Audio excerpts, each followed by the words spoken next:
Hey, everybody, welcome to this episode of Think Business. Looking forward to having Dr. Lisa Cooney back. It's great to see you, Lisa. I'm looking forward to talking with you about your new book, The Body of Change, Unlock Your Potential with Dr. Lisa Cooney, Cooney's Transformative Insights. The book, you just emailed me, so I haven't read it. I've perused it a little bit, but I did. It's okay. And we put this on the books right away, and you were gracious enough. I said, "Oh, I'd love to have you back on the show," and you did. And so I love this topic, and I'm excited to talk about it. So let's dive in. drlisacooney.com, by the way. So The Body of Change. I love the name, and I wanna just rewind a little bit before we get into the book. Sure.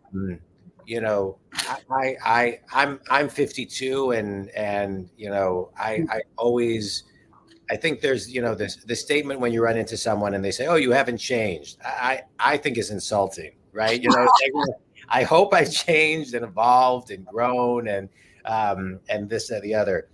But rewind with me when you know, to the earliest age you can remember, where like you remember like, oh, I grew, I changed, and that felt great. The earliest time. Wow. That's a really great question. I have a pretty big answer to that. And it's not a fun story, but it's a great story in the way that it ended, leading me to today. Yeah. And so actually I was 20 something living in San Francisco, and I had really been, it was just when I started my personal work, or when I really started my personal work, but I was down in the bottom and I was just ready to chuck it in, my body, everything. And at the time I was heavily influenced by substances and alcohol, and masking the pain of what was really going on inside my body. And I literally decided to end my life at that time. And I was walking around the streets of San Francisco at night. I stepped in front of a bus. Oh my God. To end it. Yeah. Just to end my life. Saw the lights, everything. And then all of a sudden, I felt a pull on my shoulder, my right shoulder. And I feel it every time I talk about this. And it pulled me back to the sidewalk. And I looked around and nobody was there. And it was that moment that changed my life. Wow.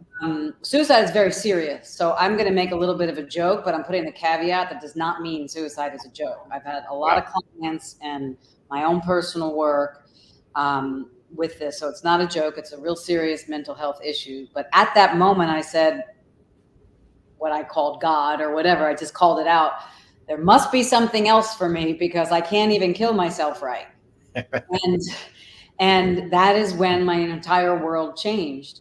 And I dedicated my life to finding out and resolving what would get me or any person to the point of doing that to themselves, and feeling like they had no other choice, even though that was a choice. Yeah. Wow. Sorry, go ahead. Oh, no, go. I was going to say, I appreciate you sharing that story, and thanks for your vulnerability. I have a question on it. I just want to throw out that if anybody who is listening to this or knows people, and anyone is thinking about suicide, 988 is the suicide and crisis lifeline. So I just want to kind of throw that out. So what was that pull? What was that? How do you, I know you defined it as, was it God? Was it this? You know, what was that? Was it your guides? Was it your spirit guides? What was that, do you think? Well, that's still, to this day, the short answer is all of that, John, honestly. Wow. But it wasn't the first time that I felt like a different energy, of more like the mystical, the spiritual, the occult, not cult, but OCCULT in my life. Because I grew up in a very, religious oriented, but spiritually oriented family. We used to go to prayer meetings. We used to do hand-on healing. I mean, we used to. Well, my mom took me. That's what I mean by we used to. And so I was familiar with that, but I had never actually experienced it myself until that moment. So then I just became a voracious reader of everything possible about the mystical, the spiritual. I did go to therapy. and regular therapy twice a week. I did get on medication. I did get sober. And I went to, school, and I got my master's degree and my doctorate, which also required a certain level of training and supervision and therapeutic involvement as well. And I just made this my mission, is to figure all of that out. And I also got an extra master's degree, which I didn't need, so I make a joke now, extra master's degree actually in an energetic spiritual healing technique called theta healing, with the theta brainwave and the gamma brainwave, because it was very successful for me. Fast forward like 10 years later, I worked to heal myself psychologically, with all the things I mentioned, and my body was still ill. And then I got diagnosed very young with an endocrine system disorder. And the only choices that were given me were to kill the organ in my body and keep it there, stay on medication for the rest of my life and keep the dead organ in my body, or remove it. And I was only 30 at this time. And I said, nope, nope, nope. I'll never forget, there was a 6'4" Asian gentleman who was just doing what, doctors do when they just focus on the endocrine system. He was doing his job. Just said, there has to be another way. And he said, there wasn't. I said, I will find it. And I never saw him again. And then I went to the Theta Healing Institute, again, kind of like the arm coming out or something pulling me back with the bus. I just found it on my computer one day, and I heard inside my guides, whatever, my intuition say, you're going to heal. I went to the founder. The founder took my hand after a class, and I said, I've been diagnosed with this disorder. I know it's possible to heal. She did what she did in that particular modality, theta healing. I went back to the doctor. There was no disease. I went back to the institute and stayed there for 3 months, lived there essentially, and got my master's in energy healing to figure out what the heck was going on. I'd already had my master's. I was just about finished with my doctorate. But the spiritual and this occult, mystical energy that a lot of Latin American cultures, use every day in their life, really fascinated me. And I had such a thirst to quench with it. And then my whole practice, life, and everything changed. And I still have those particular organs. My endocrine system's working good at 54. What a story. I was introduced to the energy world when I met my wife in my mid-20s. She was living in Chicago, and she was going to a holistic healer. And she said, I want you to come. My wife's a nurse by trade. And so, long story short, he started healing a lot of things. Yes. And it was incredible. And so I go to a Buddhist monk in Ann Arbor, Michigan, who was raised in a monastery, and some holistic doctors. I still have my Western doctor, but I rely a lot on my. As do I. Yeah, my holistic. My wife, as I said, is a nurse by trade, but she is an energy healer. She practices, I would call it more a higher extended version of Reiki, but she now only does that for people who are in hospice and about to pass. So the energy world is a fun world, and the theta. I used to do a lot of theta meditation, and so those are pretty. It's a great space. You said earlier, you dove into reading. I remember 31 years ago, my aunt, who was like a second mother to me, passed away, and it was a very devastating time. And but two books really kind of helped me with it. One was Many Lives, Many Masters. I love that book. And then Talking to Heaven by James Van Praagh. Those two books started opening up my eyes a little bit more about kind of just different worlds. What books did you start to read that kind of began, to open up your lens of life? Well, first of all, Pema Chodron's Start Where You Are was huge. This was back in the day. Some people listening to this now might not remember Pema Chodron, but I know her. She's great. Yeah. Start Where You Are was a big realization for me, which it took the pressure off of getting somewhere and just, okay, here I am. This is my discomfort. And it actually helped me model the technique that I trademark and use in my work called the ROAR technique. Well, it's actually called the ROAR method, but it's a technique. And it really helped me embrace what was and really start to examine it, what was going on in the moment, so that I could embody a different reality and expand into what I call what our true soul print is here on this planet. And so that was one big book that I can do. Also, I did a lot of reading of the codependent, Queen, Melanie Beattie, and all those sorts of things, learning how to leave, learning how to let go, detachment. But I can't think of the names of the books right now, other than what struck out was Pema Chodron, Start Where You're At, Start Where You Are. That's great. Have you ever read the book? I've been trying to get through it for a while. My therapist recommended it to me a long time ago. The Body Keeps the Score. Oh, yes. Yeah. It's a great book. Yeah, I know. I listen to it like a little piece at a time, a little bit at a time.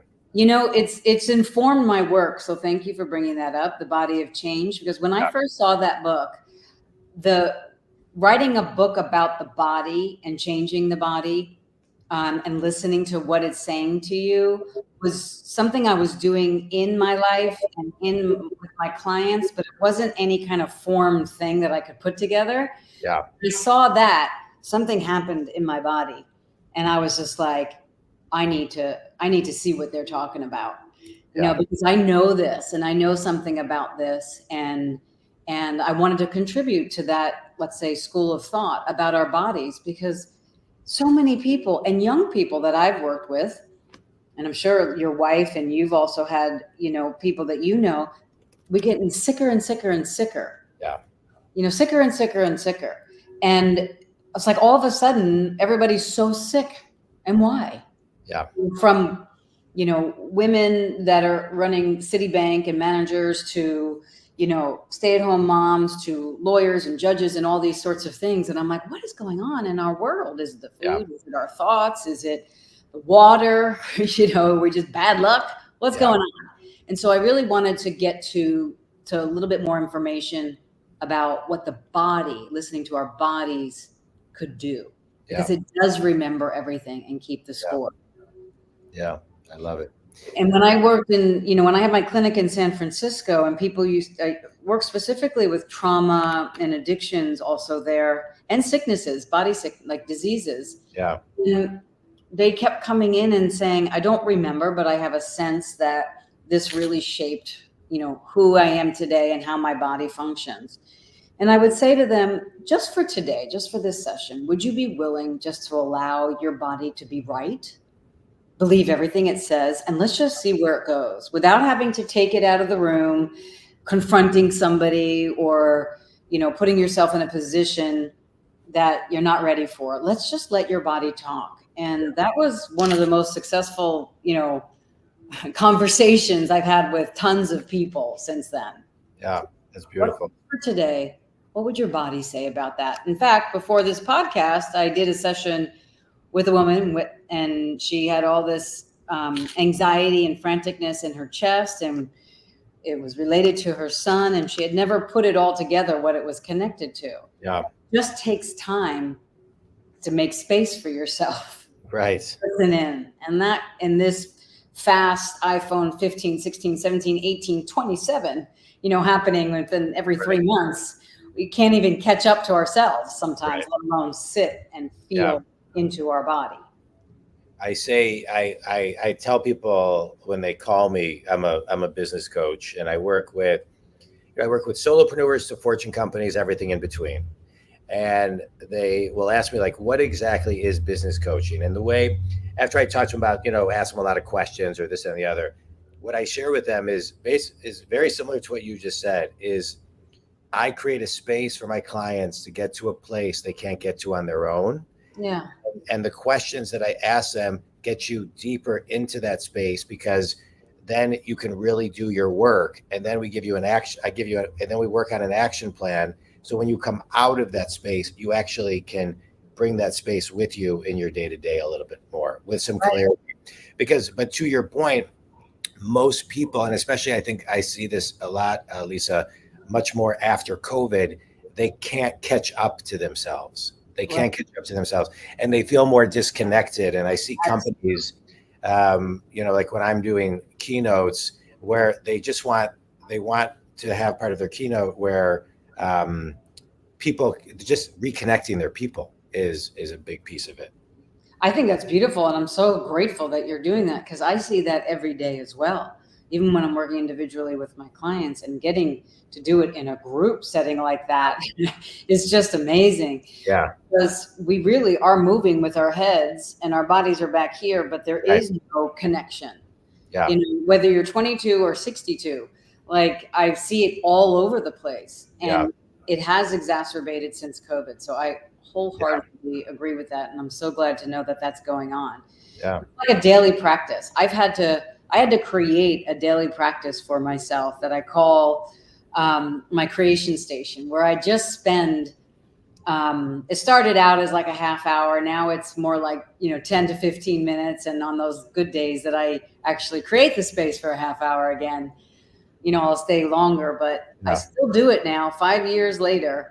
Actually 6 and a half years later, where I just spend 15 minutes focusing on me, my body, my business, my life, my family, and how I would like to rule my day. Yeah. Best of my ability today. And it takes getting your mind quiet to receive that information and connect with your body. But I had to work on that, because I wasn't taught that. I had to teach myself that. Yeah. But to your point, when you say you have to work on it, one of the things I see is that, people think work is like just work, like what you do that you quote unquote define as work. But part of work is what you just suggested, right? As the older I get, the more I realize it's all the work. It's a wheel, and if everything isn't balanced, you got to work on every piece of it. Otherwise, right. And sometimes you got to do a little less of this and do a little bit more of this. And then, and that's how you start, I think, to catch up. Some people are really, I think I love that, John. Some people are really good at doing and getting stuff done and crossing it off their list. And it's amazing. And some people are really terrible at being, and they can't do anything, just being and sitting and creating and manifesting or actualizing what they want. Some people are really good socially and are horrible, like executive function wise, about following a structure and things like that. So it's like, remember that game Trivial Pursuit, where you put the little pie piece? It's like, I say, like, that's the wheel of our life, and it's physical, mental, emotional, spiritual, financial, all of that. And when one area is flat, your tire ain't going to roll. Yeah. Yeah. And so that's what I'm speaking to. And I find my body and my mind, soul and spirit, when we're in harmony, and it might be different for each person what that means, but I can feel it when I'm in harmony. Yeah. It's like my head's not foggy. My body feels light. Yeah. Like I'm excited about everything or whatever. No, everything that might look like a problem is to me just seen as a possibility. And then a week later, everything could be the opposite for some reason. I don't know what happened, but I have to reground, recenter, refocus me, because I lost that connection. Yeah. Getting back to center. It's so important. Mm-hmm. One more question, and then I want to dive into your book. Mm-hmm. I'm a big believer that we teach our pain, right? And your story, as you're talking about it, you've taken your pain and you're now teaching it, and you are, intimately familiar with it because it was your pain. You had to come out of it. Correct. You then can, monetize and scale it, and so can you talk a little bit about that? Because I think a lot of the stuff you're talking about, there's a there's a level of consciousness, I think, that people have when they go through any, I know I've gone through this too, any spiritual awakening. I had cancer when I was 30. And then at my 40-year-old checkup, they told me I was dying, but they messed up my blood and I was fine. So for a day, so it's like, but anytime you kind of, what yeah, a scare. yeah, anytime you go through stuff like that, you kind of, you come out, I think, stronger. Sure. But I think sometimes, and I talk to people a lot about, sometimes people get stuck in the conscious and forget about the capitalist side. And so when you grow, when you teach your pain and you grow from your pain, I think it's okay to be a conscious capitalist, because it's okay to make money. And the more money you make, the more people you can help. And so can you just kind of talk about the evolution of kind of, how to take what spiritually, God or angels or your spirit guides, got you away from that bus, but now through the evolution of your growth, now you can help a lot of people, but it's okay to make a lot of money too. So just kind of, can you blend that? I'll do my best, but I love what you said, conscious capitalist. And when you said that, it spoke to my soul, because I consider what I'm doing is soul work. Yeah. And I feel I have a personal belief that we all come in here with some contracts that, whether you remember it or not, you came here to undo and hopefully leave done, and not like at the end of your life, like in a work in process. So you get happier, freer, more joyous, and more fulfilled in all areas. I don't think we're here to suffer. Yeah. But let me tell you, I'll be 55 in November. So I would basically say that, my life got a lot easier after 40. But those first 40 years, they were pretty tumultuous. Yeah. And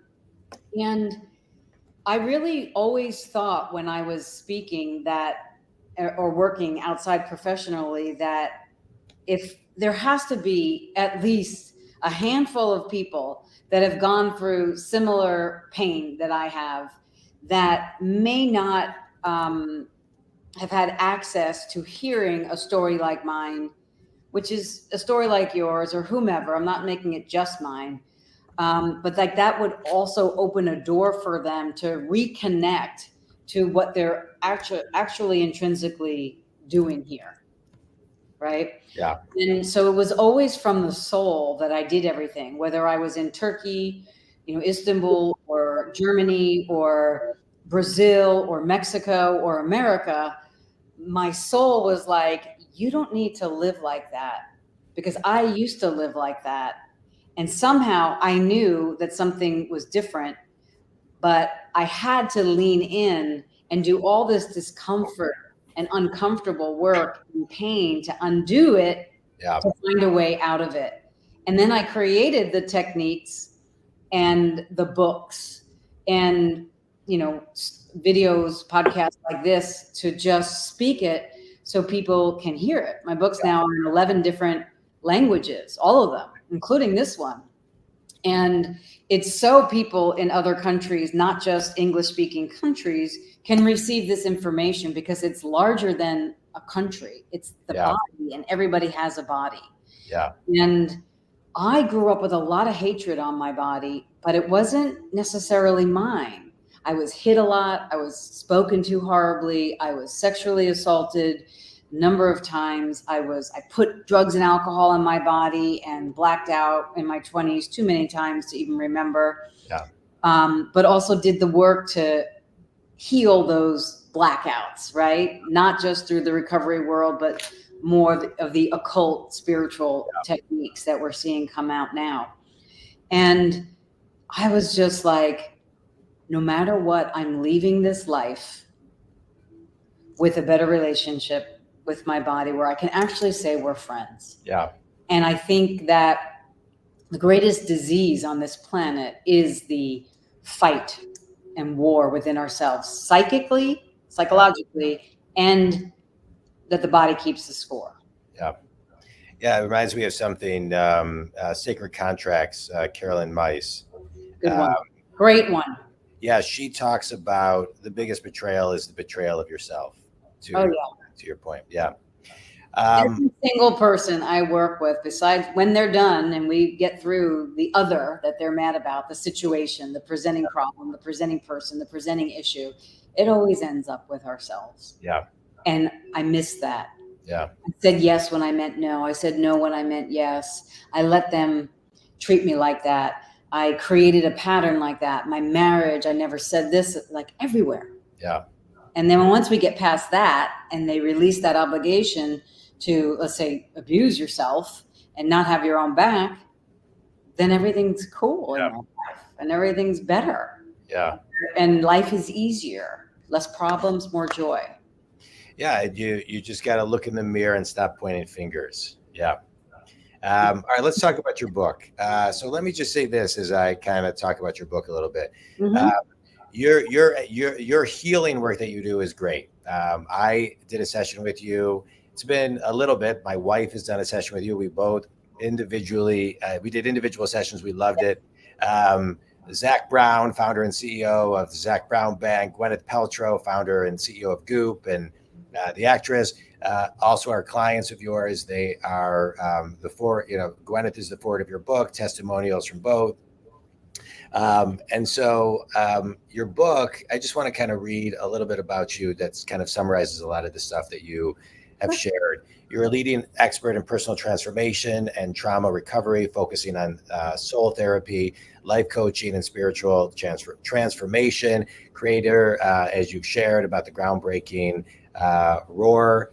You've transformed lives of thousands, helping people overcome childhood abuse and achieve a radically, orgasmically alive reality, which is Roar.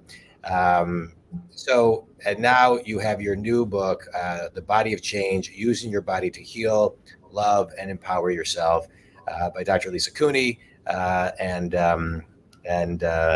can't wait to dive into it and really read it.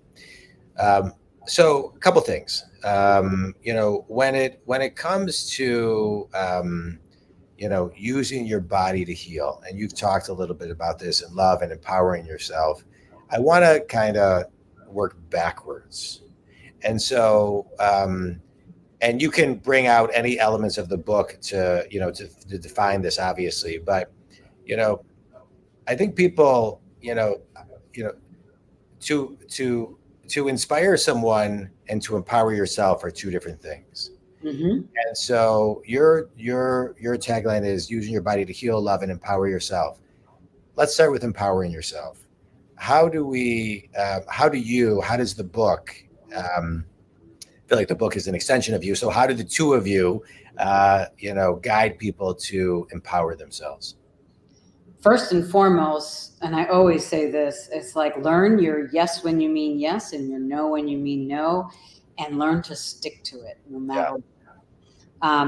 I'll never forget when I first got myself sober, and my cousin, who's, you got to imagine this with a Tony Soprano, New Jersey accent. He's like, Lee, you just got to be the best effing friend to yourself ever, no matter what. Yeah. And that's the same thing with your body. And I just literally wrote this book it was years and years and years ago when the first chapter was written now, probably about 8 years ago. And I sat at the computer and I closed my eyes and I said, I got to get deeper, because I didn't know what was going on. And I was getting really out of control. And you just know when you're not right? You just knew it. And I closed my eyes, I put my hands on the keyboard, and the next thing I know, I was just typing. I don't even know what I was typing. And then I felt tears running down my cheeks. Yeah. And I opened my eyes, and right on the page, you're killing me. And I started with, like, what would my body say to me? You're killing me. When I saw that, I was like, the Home Alone kid. Yeah. Like, oh my God, that is the most horrible, not the most horrible, but in that moment, it was the most horrible thing to realize that I was killing my body, and my body was telling me this. It's kind of like taking your money to couples therapy. What would your money say? Yeah. Right? We're actually going to couples therapy, and you have a persona, but how are you really? You have a persona you put to the world, but how are you really at home? Same thing. And so that was like a come to Jesus moment for me. I was like, I got to do something different. So that's when you get those moments and you know you're not right, and you journal or go to therapy, or a friend tells you something that just says, oh yeah, I got to do something. You have to, in my opinion, Yeah. lean in and take action. Yeah. And if you don't, it's going to come back, and Yeah. it's going to come back harder and worse, probably like a 2x4 or a 10x4 or a Mack truck. So at that point, I felt like I was at the Mack truck. So I had to empower myself by taking the risk to hear what I didn't want to hear, which was, you're killing me. And I knew how I was killing myself. I was sick. There was too much other issues that I was numbing with other excuses. And I also wanted to be out in the world where I felt good about my body and my being and my light inside as well as outside. Not because of body positivity or body shame or anything like that. It was more like, I need to be in my integrity if I'm going to do this work. And that's what my integrity meant for me. Yeah. I knew, because we did these posts, John, with like before and after pictures, right? Of when I started writing the book, which was years and years and years ago, and when I finished it, which was last year.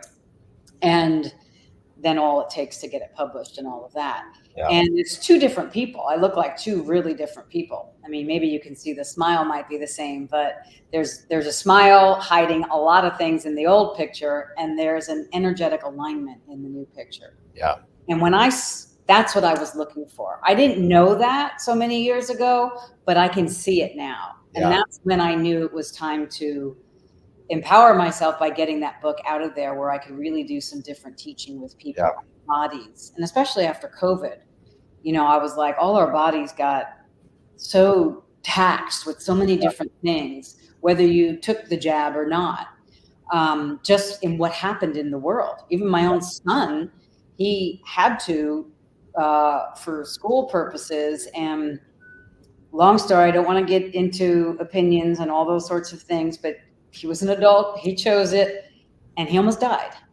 He literally had, water, blood washing into his heart. They put him into surgery. We had to get there within hours because they said he's going to die. Oh my God.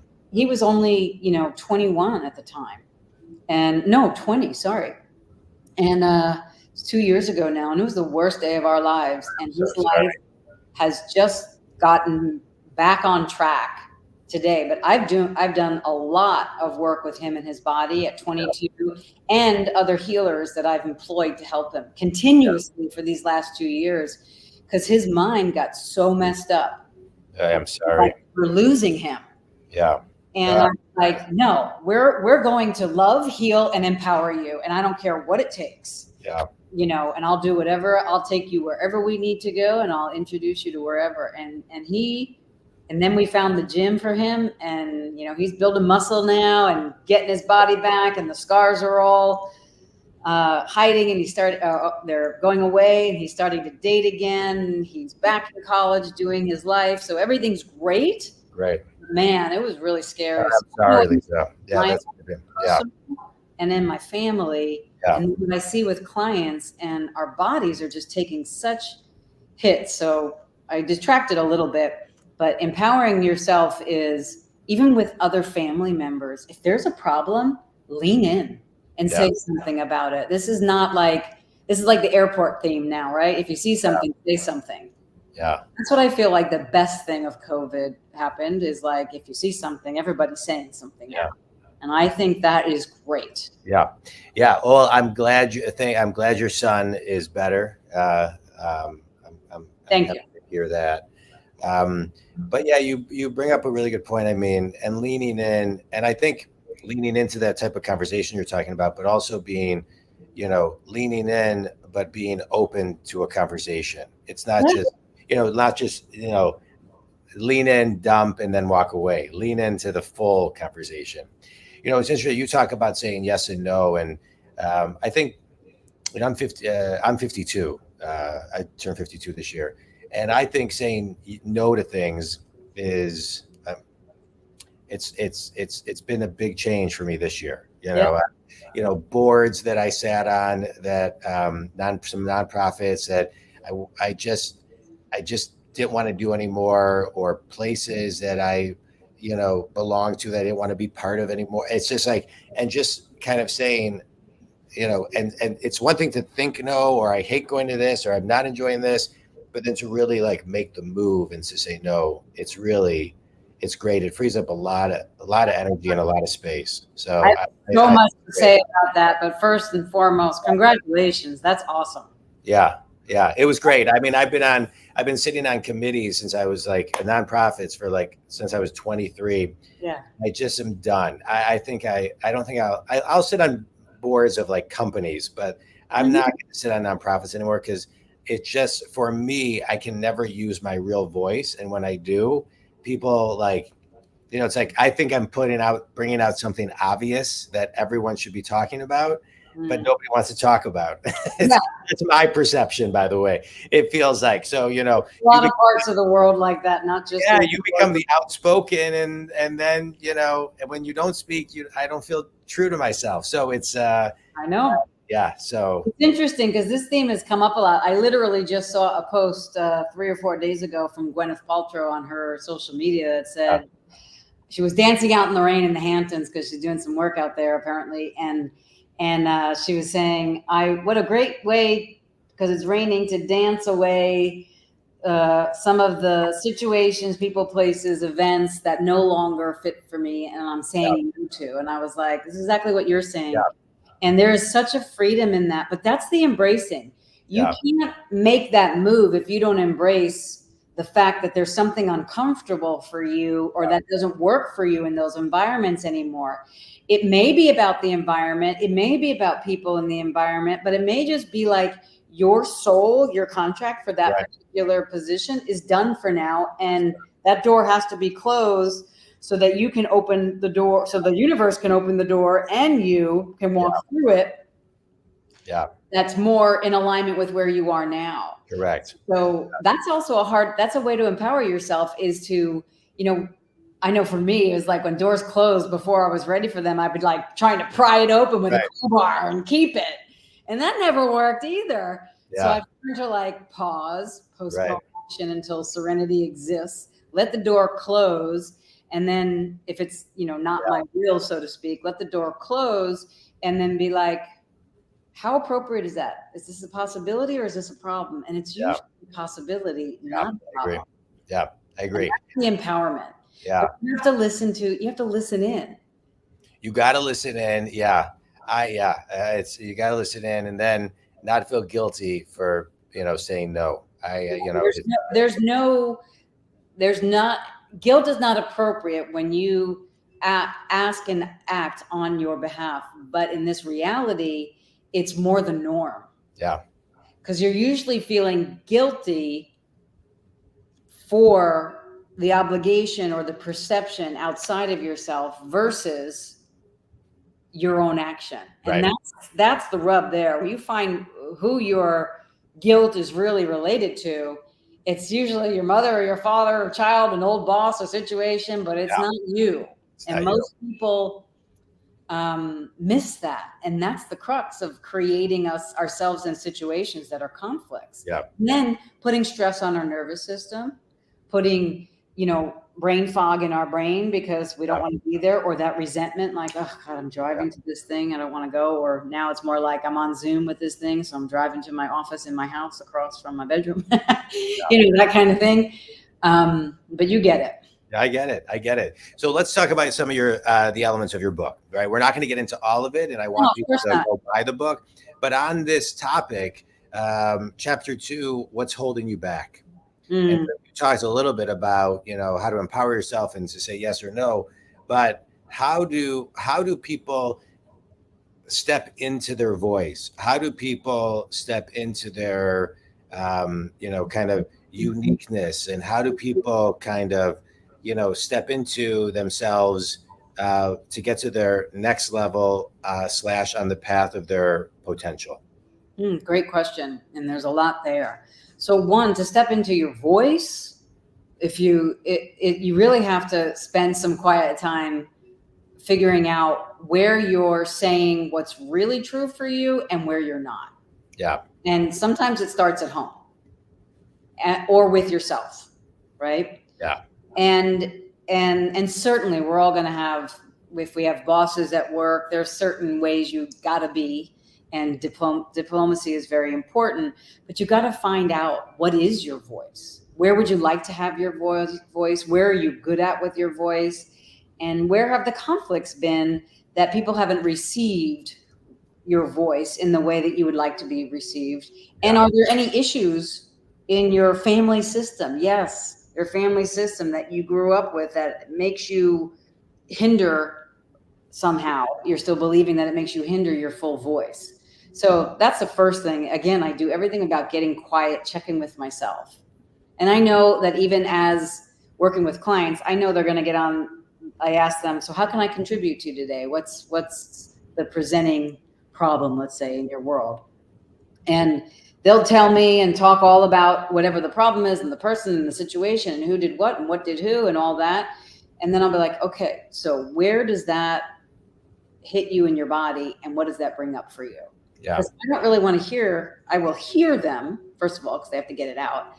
But I know the answer to moving this person forward isn't about their voice saying something about other people. It's just the first step.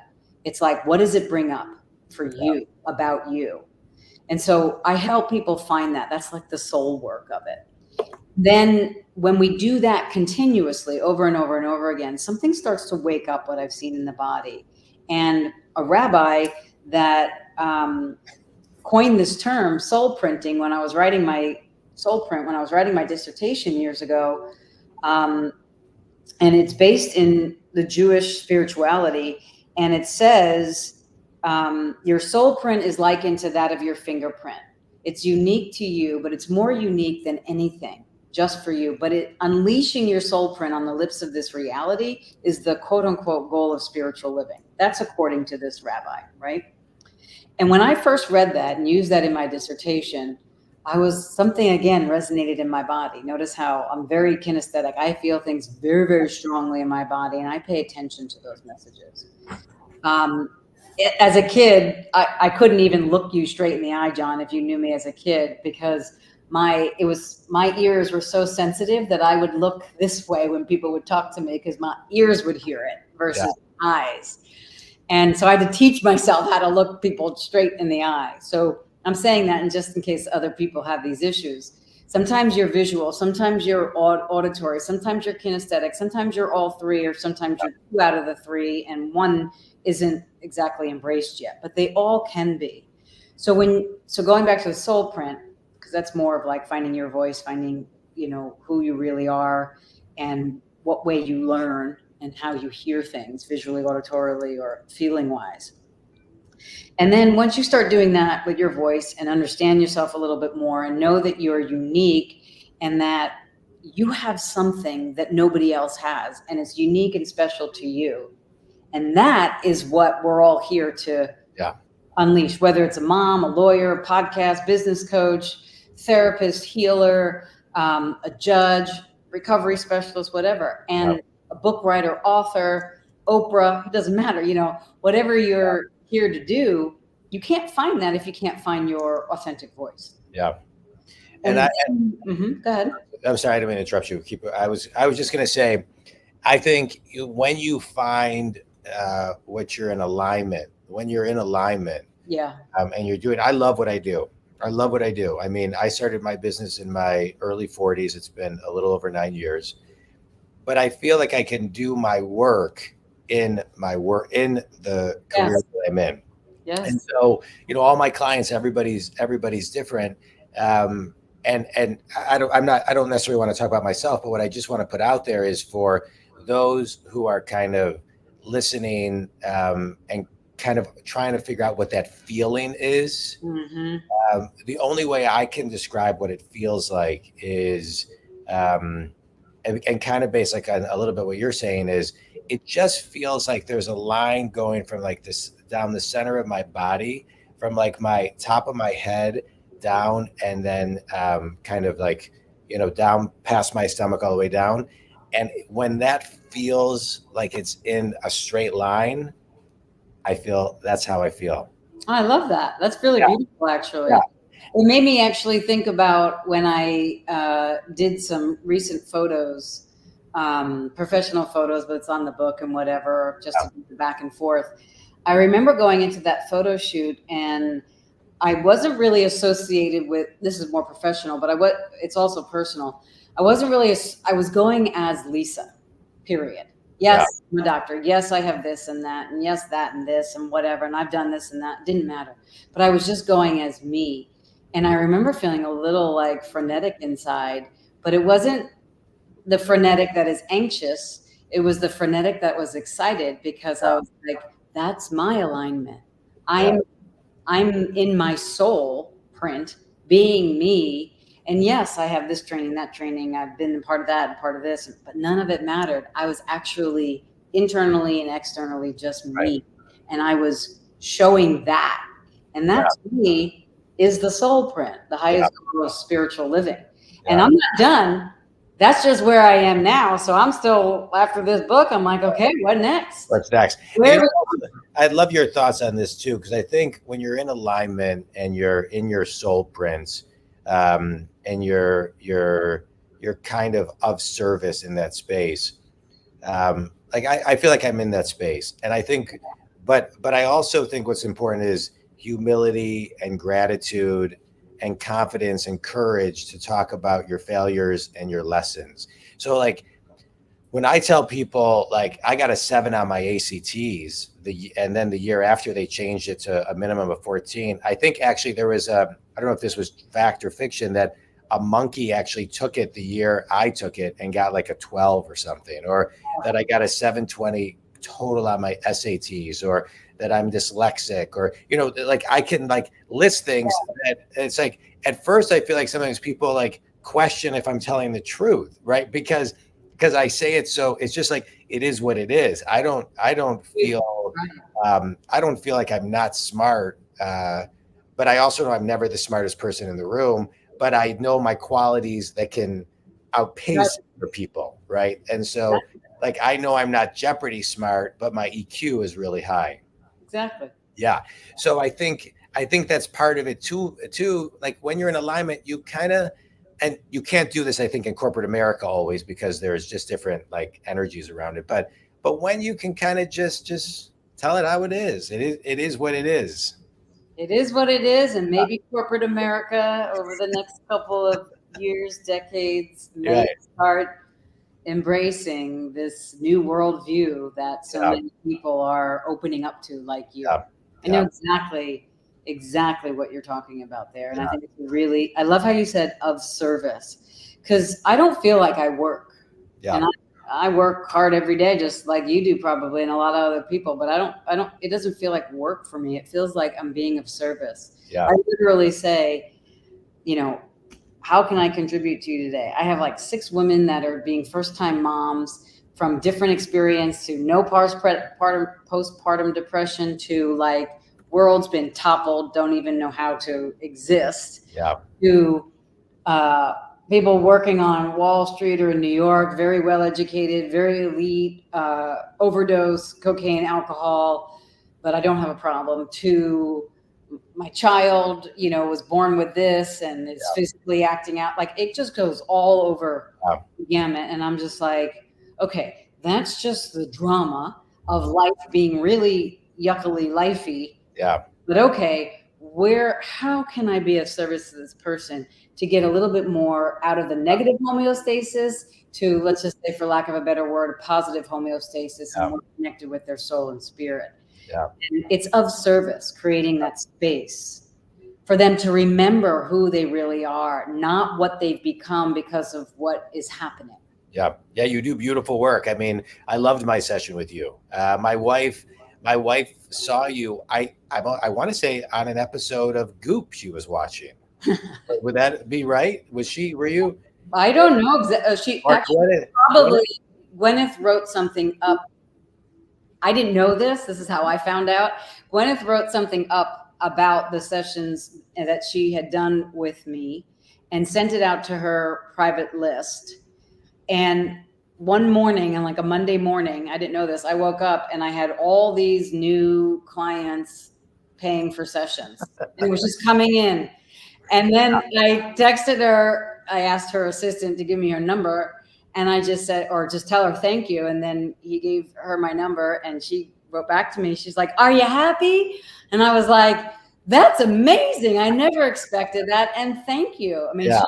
she really is, you know, a very kind soul to one, put herself, she's a seeker. So that's just part Yeah. of her, whatever. But to put herself out there with, just regular, healers, supporting them, male or female, in their businesses, and then writing about it. I never knew that was going to happen. I'm just doing my session. Yeah. And that was just like, that's to me like when you're in your soul print. Those things happen. They're not from me. They're just because I'm in alignment with a larger energy that I'm flows through you. Yeah. And so anyway, that's how my wife found out about you, through Gwyneth's stuff. And then she had such a great session that I had a session with you. It was great. Let's I have one final section I just want to chat about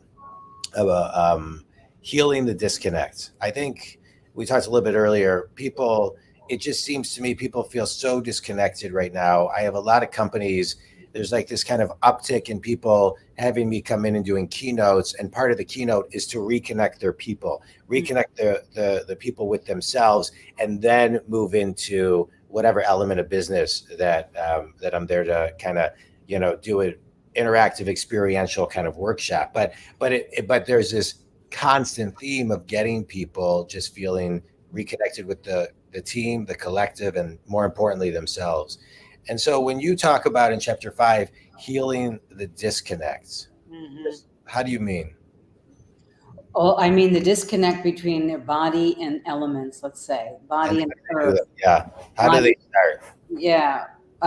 Well, the first thing that thought to me, like I went to Montana to recertify in theta healing. It's been about 8 years, and there was new classes I wanted to take, and the institute now is in Montana. And I spent 10 days by myself, besides going to these classes in Montana. Earth, wind, sun, air, just beautiful state. And I hadn't been alone in a long time, with family and kids and clients and all that stuff. And I just took the time to be with the sun when it came out and feel that on my skin, and then be with the wind and let me breathe with that. But why I brought up Montana, besides my own personal experience, is I sense like the corporate environment, it's all about tasks and objectives and profits and mission. And, you have to, of course, it's important business wise, to have all the numbers and to make sure your return on investment is actually working with all your expenses and all of that stuff, advertising, blah, blah, blah, blah, blah. And that you're hopefully appealing to the mission and the soul of the business. But people connecting with each other, you have no idea generally what's going on with people at home, or where they came from when you get them as adults, or what they really think about authority or their positions or the business or the person they're working with. And, there's clicks, there's not clicks, there's people that seem to do more work than others. So there's built up resentments and judgments. We all have them. Okay. So you have to know also about the personalities, because when you're judging, you're disconnecting from any possibility. And that's already inherent in a lot of these working environments, like who's going to get ahead and who's going to fall behind, who's going to get the leadership position or the bump in salary and who isn't. How am I going to get commissions? How am I not? All that kind of stuff. So how do you reconnect? In those kind of group environments, man, I would love like equine therapy and, out in the woods, even just like for 30 minutes doing something, but collaborating together and using different set of conflict resolution skills and conceptualization skills to work together. That isn't necessarily task business, so clear linear objectives, but you have a mission that makes you laugh at your insecurities and support each other when one person is going down, instead of talking about them to the next person in the next cubicle and adding on to that or excluding them from lunch or something like that. I don't know if this is exactly real. I don't think I say this specifically in my book this way, but when I think about business, I think about the outdoors, just asking this question. I'm staring at the trees on my property here, and just like the oxygen and the beautifulness of outside versus inside. And our world has become more inside because since COVID, and more detached.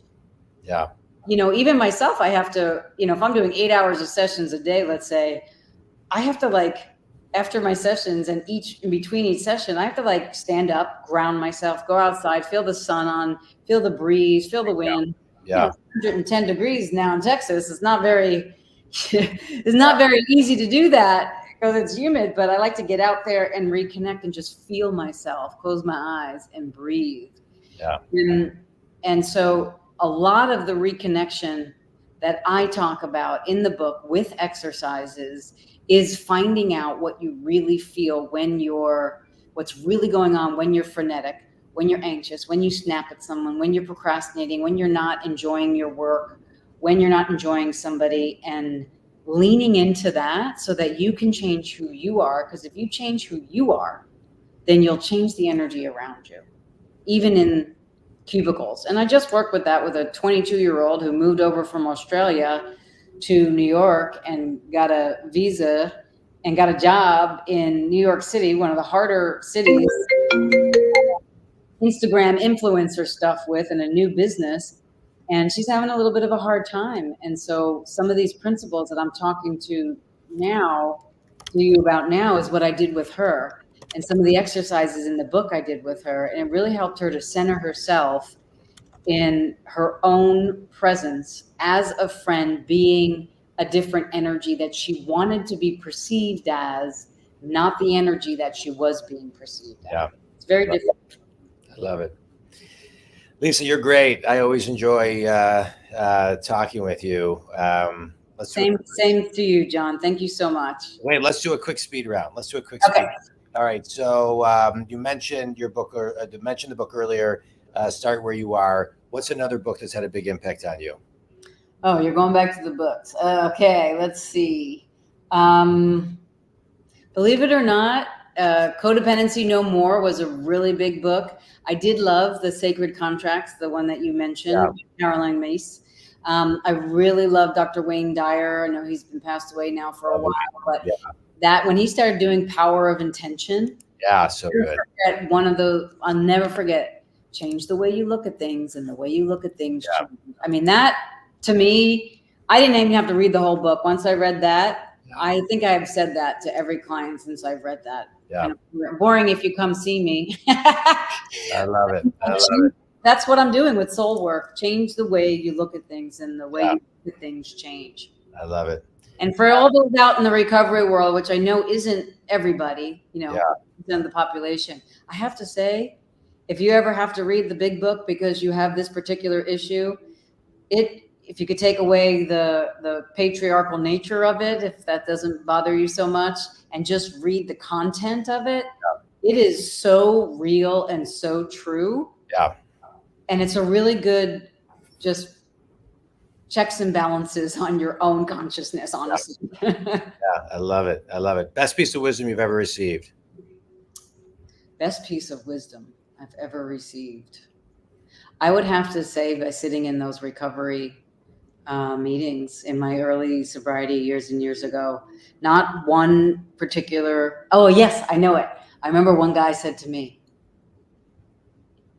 if nobody's told you today that you're loved, I love you. And I'm going to keep loving you until you know how to love yourself. I'd never heard something so kind to me before. Oh, that's sweet. And then I have passed that on to the clients I work with in that genre, but actually on videos and Instagram, TikToks, I say that a lot. Because I don't think I didn't hear enough as I was a kid that I was loved. And it really is nice when someone says that. It just kind of softens things. Oh yeah, I'm not alone. Yeah. I am loved, and someone, whether I know them or not. Yeah. I love it. Last question. Your book, The Body of Change, using your body to heal, love, and empower yourself. What's one thing that everybody can do right now, one action step to change um, their body or Mm. their way that they heal or the way that they love or the way they empower themselves? What's the first step? Close your eyes, breathe whenever you feel a little frenetic inside. This is more for the anxious, maybe even angry or frustrated, annoying feelings like you don't know where to go. Close your eyes, breathe through your mouth. Place one hand on the center of your chest, and you can't see me now, but I'll push back a little bit. One hand on your lower abdomen, feet on the floor, back against the chair. 3 deep breaths and just say hi to your body. Hi body, hi body, hi body. Hi me, hi me, hi me. Hi earth, hi earth, hi earth. And just kind of imagine your energy touching whatever room you're in and expanding while you're in your body, and ask yourself, hi. Now that you've said hi, what's going on? What's missing? What's lacking? What's the problem? And you might even find out just by doing that there actually isn't a problem. You just need to take a break and get away from the computer. That's great. Dr. Lisa Cooney, COONEY.com. Lisa, tell everybody where they can buy your book, who your ideal clients are, and the type of work that you do on a day-to-day. Great, thank you. drlisacooney.com/BOC, just for Body of Change, or on Amazon. Right now we have the hardcover, the soft cover, and at some point we will have the Audible. I did record it. It's just being edited as we speak. And it's also in 11 different languages, from German, Dutch, Spanish, Portuguese, Hebrew, go on and on and on. So I wanted everybody to have that. And I work regularly. You can email me at customercare@drlisacooney.com. And Archie is my EA, executive assistant, and he'll get you sorted. Any questions you need to know. You can, if you're ready, you can just go to the website, drlisacooney.com, and say schedule, and it'll pop up whatever's available in my schedule. Note to self, Archie has some spots that he knows that aren't online. Yeah. And we have packages and one-offs, whatever you got. Plus, there's also a store if you like little meditations, theta meditations, and those sorts of things. And my ideal client, honestly, is somebody that wants to change and know that it's possible, no matter how deep their story or their trauma is. That all you need to have is that 1 degree of hope, and I'm all with you, and I will stand by your side for wherever you need to go, because that's what I'm here for. I know from actually 7 years of age. I'm here to help. I'm here to contribute, and working with me works because what comes through me is what I'm connected to and what connects to you. And I just listen to that soul to soul. It's great. Lisa, I love talking with you. This was great. You know, I'm a business coach, and my tagline is I work with successful people who are stuck and I get them unstuck. Yeah. And what I love about this podcast is I get to talk to people all over the globe who are in alignment with that mission to get people unstuck. Yeah. And you shared so many things today that will, give people the ability to look a little bit more intrinsically into their soul, their purpose. And you brought so many ideas and so much light to the conversation. I'm really grateful for that. And I appreciate the soul work that you do. I have benefited from it. Not only just talking to you, but just the work that I've done with you.